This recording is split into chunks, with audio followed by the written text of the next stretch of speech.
as I've just told Narendra that I'm not going to give an introduction because it wastes 5 minutes of his valuable time when we would like to hear what he has to say.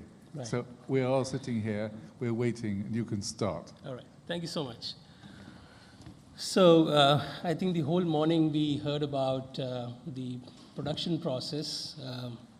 I think this is the first session on enrichment of content, and I will try and take you through the process of content enrichment the way we see it as a part and parcel of a publisher's workflow. So my name is Narendra Venkatramani, Venki for short. I represent Scope, and Scope is a data and content services company based out of Chennai in India.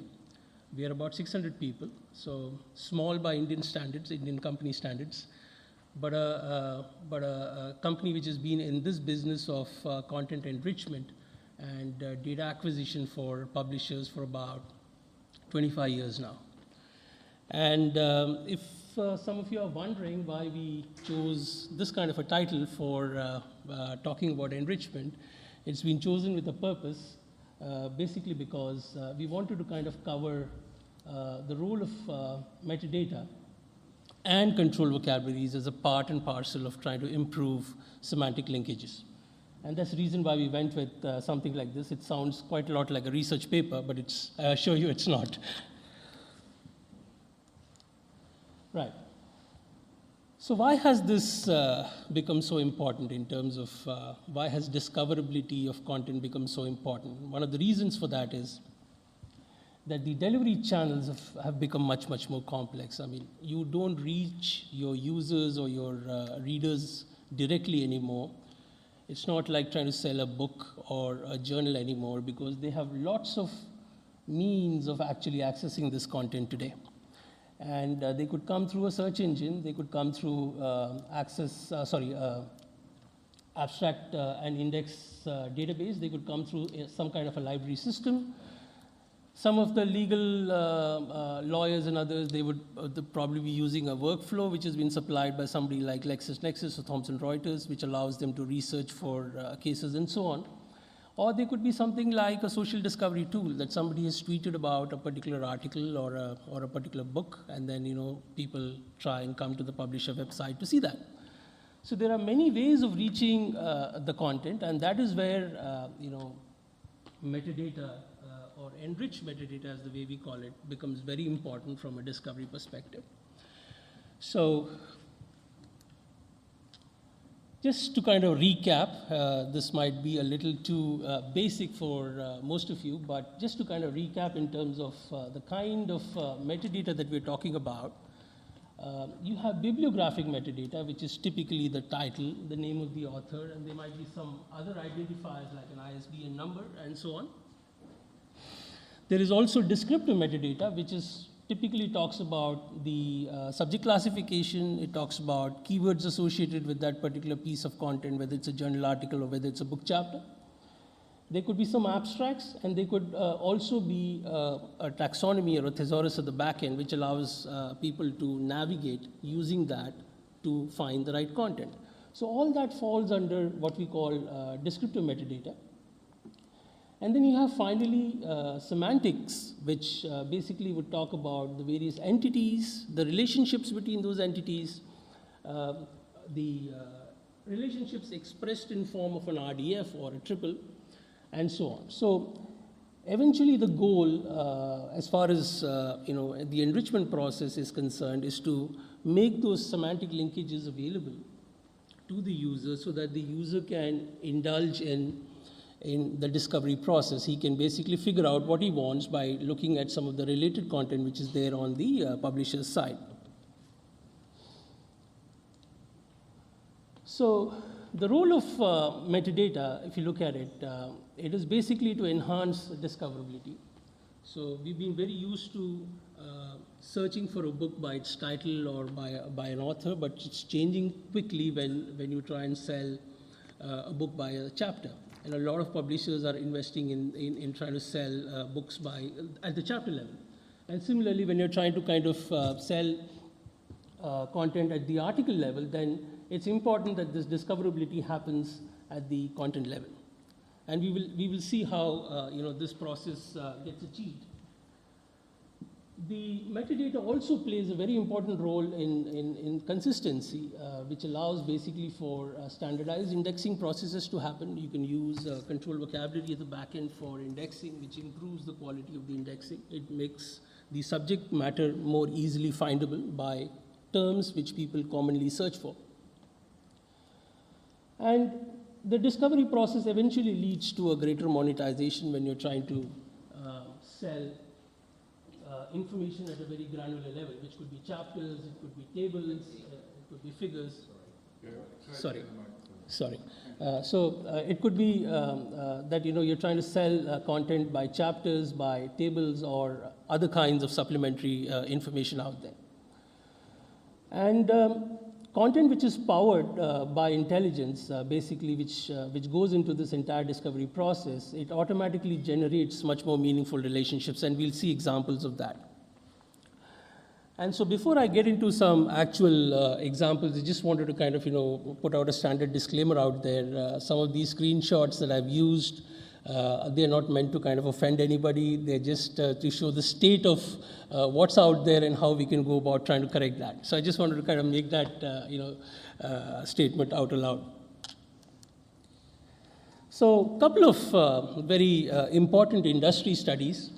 One by Nielsen, which actually talks about the impact of sales and the use of metadata. So if metadata is available in 4 forms, which they talk about as a short description, a long description, a review, and an autobiography, and this is more from a book's perspective, it shows that when you have more of these elements available, it leads to an increase in sales. And this is a very well-known white paper put out by Nielsen out there. Again, from NISO's perspective, they have recommended saying that content providers who provide enriched content in form of abstracts and keywords to discovery service providers, that leads to better discoverability, which means you're looking at the abstract being available. You're also looking at proper indexing being done with the control vocabulary at the back end, right? Right. So let's kind of, we talked about a few things. Let's kind of, regroup and try and understand, some of these definitions so that we're all on the same page. So I spoke of something called descriptive metadata, which is basically can include elements such as the title, the abstract itself, the author name, and keywords. It's also known in the industry as ANK, which kind of covers the same elements. A control vocabulary is basically describes the subject and topics using very standardized terminologies. And semantic linkages are the keywords, rather they are the documents which use conceptual meaning, and trying to link those documents together using conceptual meaning more than just the use of keywords. That's what we mean by semantic linkages. Right. So this is a typical, you could say, information available on an online, site.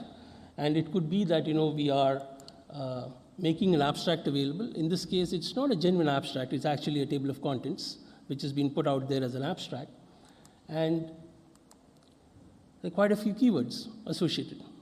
And it's almost as if you have thrown the kitchen sink and everything at it in terms of the keywords which have been chosen. And these are either very generic or they are too subject deep, if you look at the entire spectrum of the keywords which have been suggested.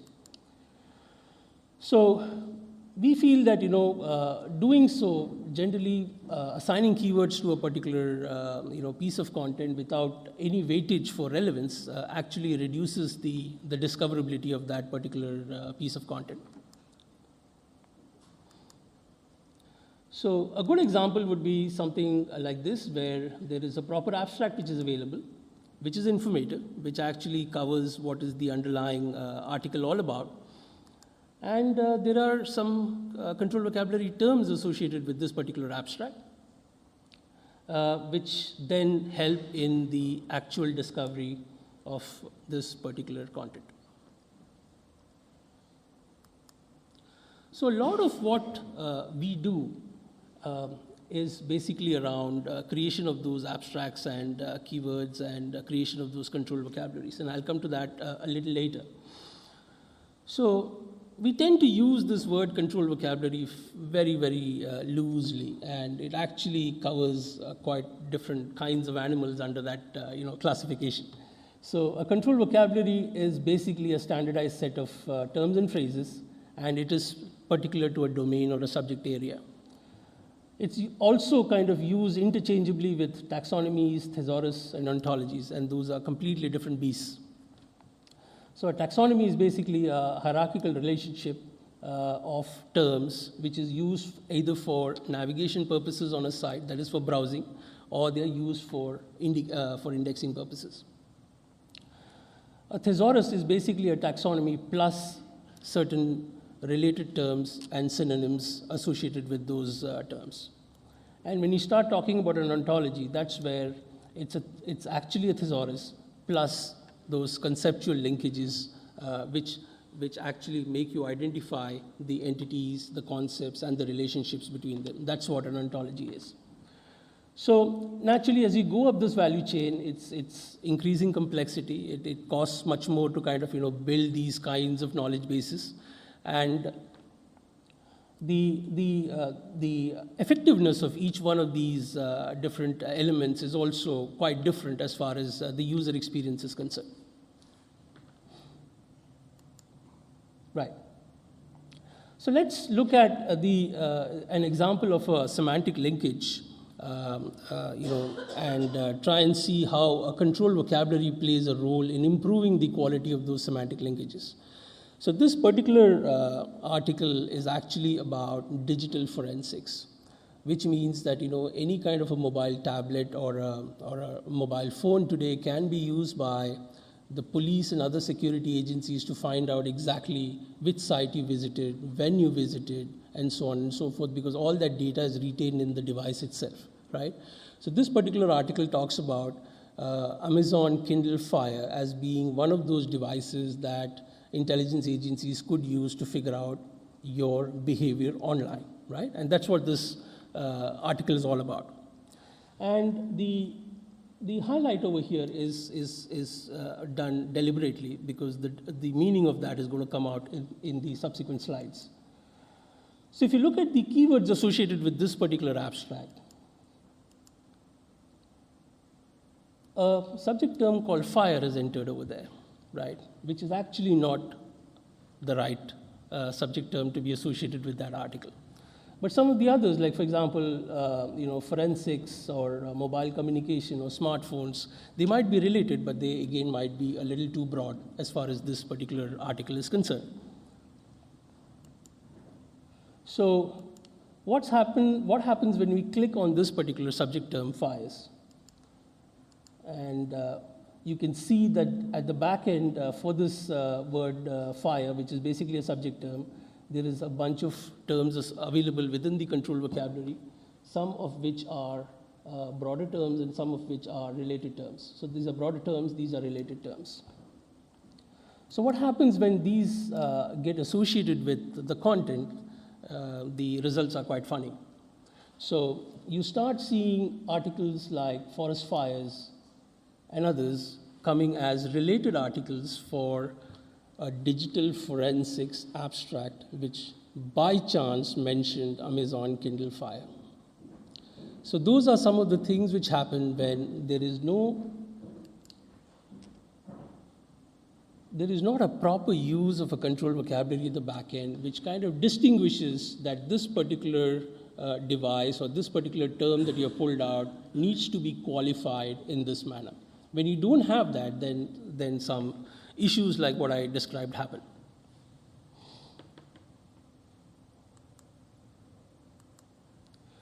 So now let's look at how this improves the semantic linkages as far as this particular article is concerned. If it had been done differently, then how would it have looked? And again, the bold typeface and the different color typeface is deliberate because I wanted to highlight, those are some of the terms which are getting picked up. So what happens is that when you start picking up these terms during the indexing process from a control vocabulary at the back end, then you start getting some very contextually relevant terms. And then you could also look at it that this particular article could have probably come from the author himself or from some other kind of an automated indexing platform, and there could be some results like this.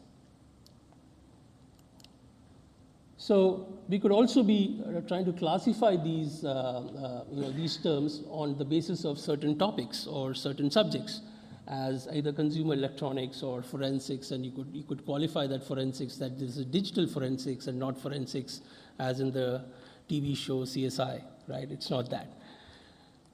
So what we are trying to do over here is that by properly pulling out these terms and then associating that with the control vocabulary in the back end, you're actually developing a semantic fingerprint for this particular document and figuring out how it's related to some of the other content. And some of you who were here yesterday probably sat through Sam's presentation, 67 bricks presentation. It covered this very element in terms of a semantic fingerprint for a document. And so what happens is, you can now see that if you express it in this form, Kindle Fire, manufactured by Amazon, is a mobile device used for mobile computing, and it helps in generating databases which can be used for digital forensic purposes, now becomes a good high-value abstract associated with that particular article with these terms which are coming from a control vocabulary and with these topics to which you're now qualifying those terms, saying that they belong to this particular subject area. So this would overall improve the quality of the semantic linkages. Because what is the end goal of the semantic linkage? The end goal of the semantic linkage is actually to provide these various relationships between the various terms, entities, concepts used in a particular piece of content.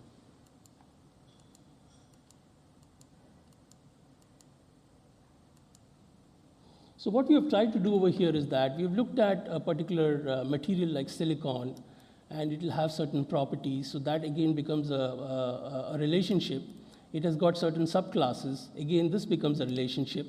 And then the various subclasses could have certain further subclasses under them, which are the different kinds of silicon. This again becomes a particular relationship, and so on. And then there are certain properties which are formed because of something, and so on. So this entire, you could say, linkages as far as a particular term and the relationships between that becomes a very powerful tool then for a discovery process.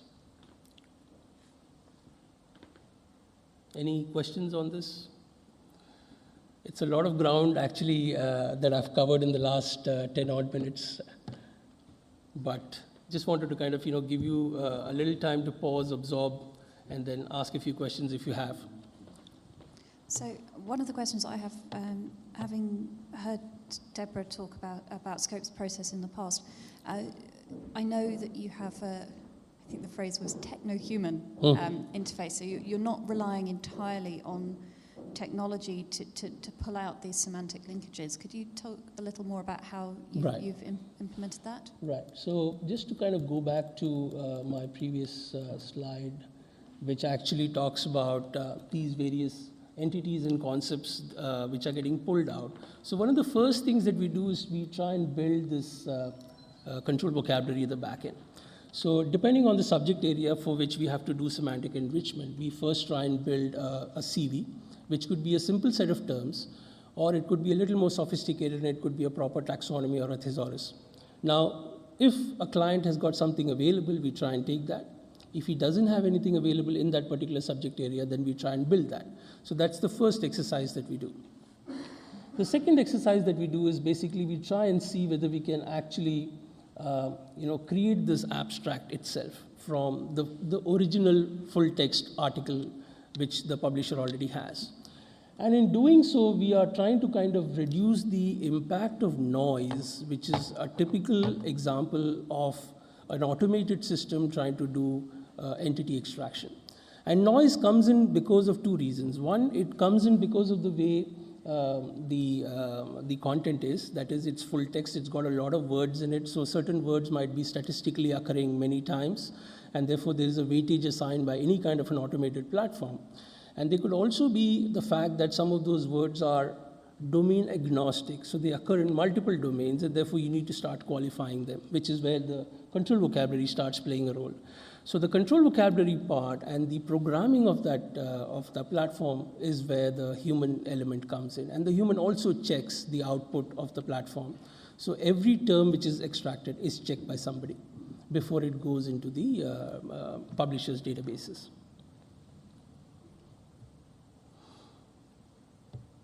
Any other questions?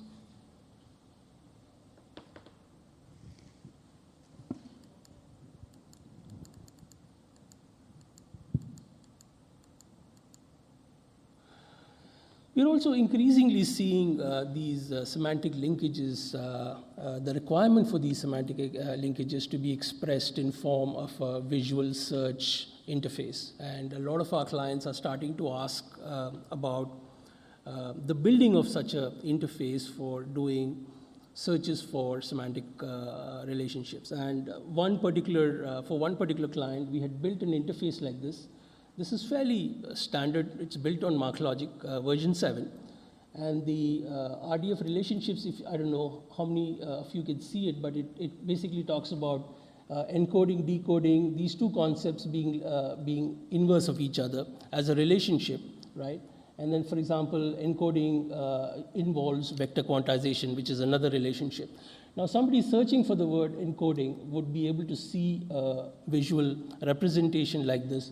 And by clicking on vector quantization, only those documents from the repository will come out, right? So it's almost as if you're using visual search to narrow down your results so that you are trying to improve the precision as far as what you're trying to search for.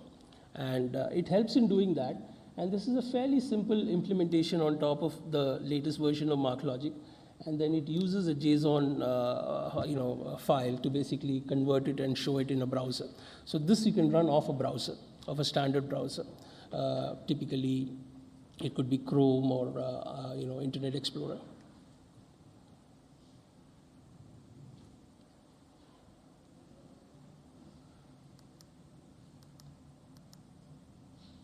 So finally, coming back to our original article that we saw. Now, if this was enriched for different users, because again, it's very important for publishers to understand their audience. I mean, is it a general user or is it a researcher who's coming to the site? Researchers generally tend to spend a lot of time on the site. They also generally don't try to come through Google or any of the other search engines, but they will be spending time on the homepage of the site itself, and then they'll be probably doing a lot of search for whatever content that they're interested in. And the reason for doing that is because they are either trying to figure out something about a particular topic, or they're trying to research on behalf of somebody else. And we see that a lot within the medical publishing domain. We see a lot within the engineering domain where people are doing deep searches. And when I mean deep searches, they're spending between 40 to 60 minutes on the site, and they're spending close to about 30 to 40 hours in a week doing research. So for those kinds of audience, you need a completely different set of solutions.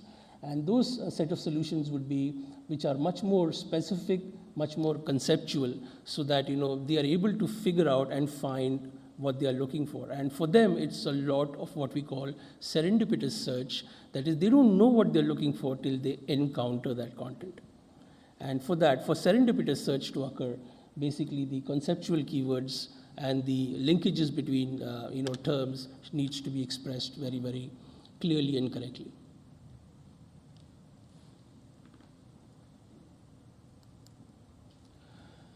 So that's just a quick slide in terms of who all we work for, and there is a even larger list which we cannot show of clients whom we are working for. And just to kind of quickly recap, we are about 600 people. There's a great deal of subject matter expertise. The entire 600 people that we have are from some domain like either engineering or technology or medicine and so on. So If you're thinking of content enrichment, this entire company does content enrichment for a living. Oh, thank you so much.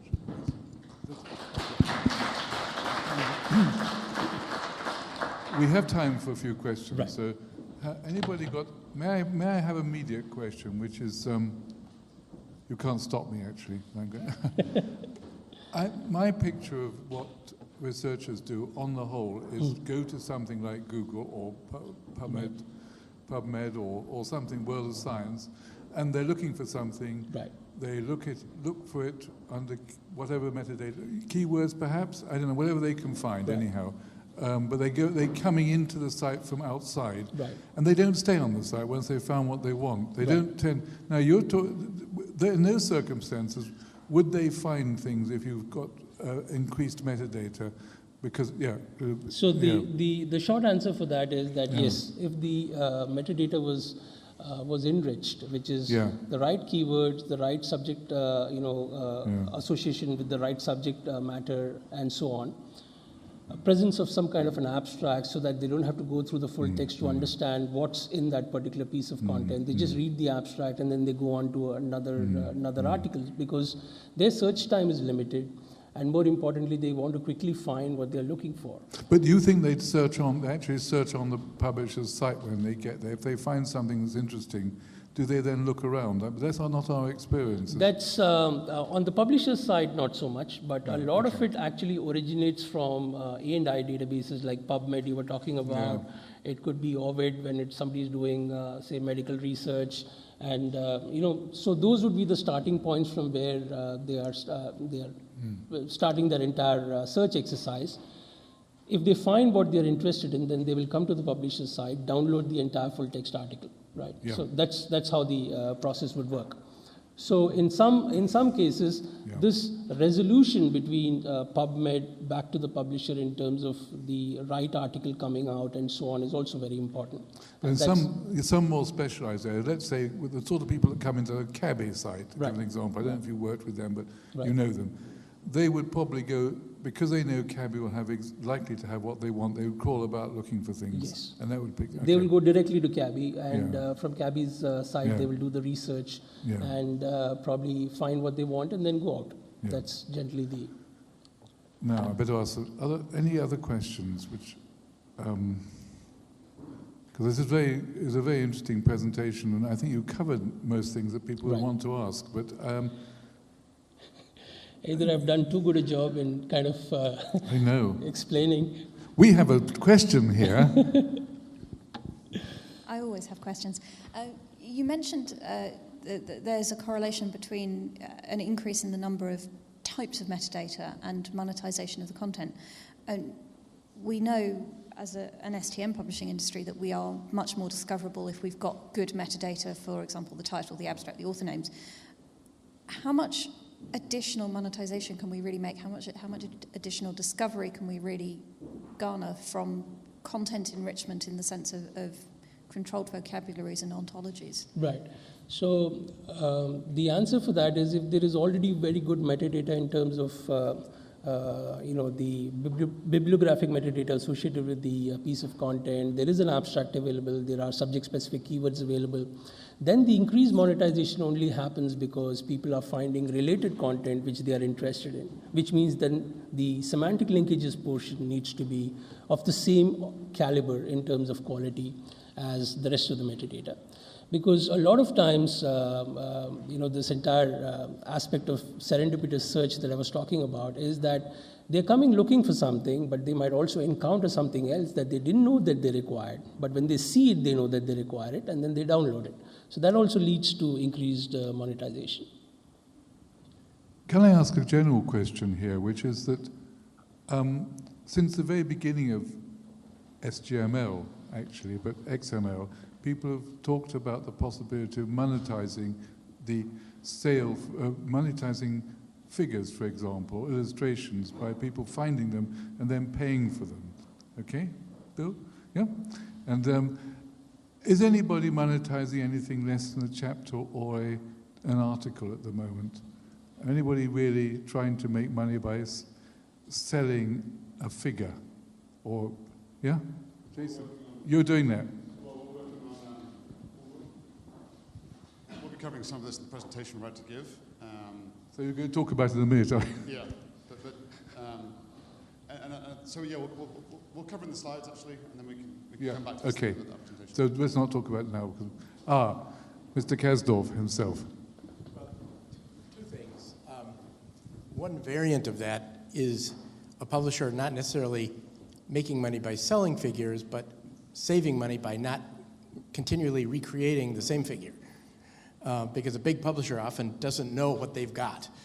And so metadata about their visual assets is important.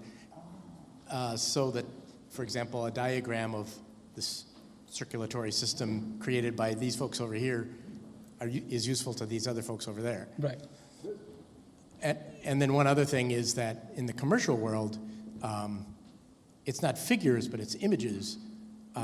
There's an explosion of interest in, for example, one of the things that the company I work for did was associating metadata with the Life magazine images, digitizing the images and associated images, associated metadata with them. Life calculated that they were missing 6 figures of income per year that they didn't do this. Right. This is very interesting to me because my wife is finishing a 3rd edition of a big Elsevier textbook, and they tell her she should get her figures ideally from Elsevier, but they haven't given her any instructions about looking on the Elsevier site using, presumably, you can search for figures of a particular type if you know how to do it. That's extremely interesting, but they haven't told her. Okay, what time is it? I think it's time. What is it? One more question. Yes.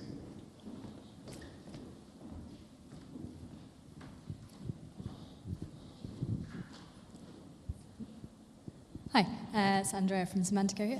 So my question was kind of about serendipity and discovery. So a lot of what you talked about is kind of, you're showing how, talking about fire, you kind of only wanted to get articles related to that. But is there anything that you can do programmatically, or have you explored kind of introducing an element of randomness or serendipity to allow people to discover things that are maybe outside of the direct related content, as it were? As a vendor, we don't kind of, play much of a, or rather don't have much of a say as far as trying to tweak the serendipity aspect in terms of, finding content on the site. But a lot of publishers are now also investing in completely revamping the UI as far as the delivery of content is concerned.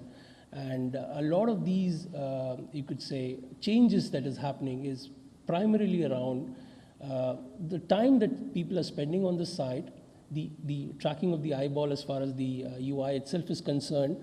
Have you ever wondered why is it that always on the right-hand side the related content occurs and it's never on the left-hand side? You look at Google, Amazon, you look at anybody, it's almost always on the right-hand side where the related content part would occur. And that's primarily because the eye tends to kind of dwell on the right-hand side of the page, either the top or the middle part of it. And so those are some of the changes which are coming, and if it catches the eye, the chances are that it will probably lead to a click, and that click might lead to a improved monetization. All other things being equal. And when I mean all other things being equal, the metadata needs to be good, the linkages need to be good so that it even occurs in the first place. But then after that, it becomes a function of user interface design. Thank you very much. I think it's now time for the next presentation. Thank you so much. Thank you so much.